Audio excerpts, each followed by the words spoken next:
মধ্যপ্রাচ্য আর পশ্চিমাদের দ্বন্দ্ব নতুন নয়।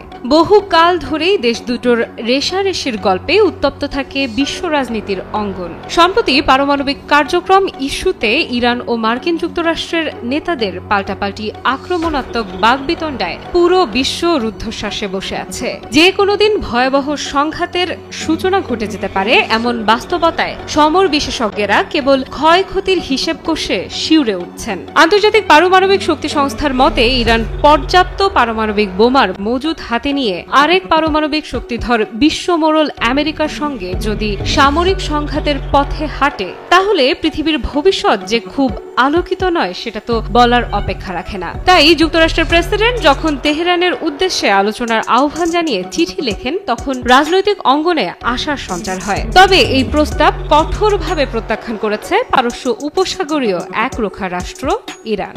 দেশটির দাবি যে স্বৈরাচারী রাষ্ট্র মন মর্জি মতো যে কোনো চুক্তি থেকে যখন তখন বের হয়ে যায়। শুধু তাই নয়, অকারণে অবাস্তব অভিযোগের পাহাড় গড়ে তুলে অর্থনৈতিক নিষেধাজ্ঞার দেয়াল তৈরি করে একাধিকবার।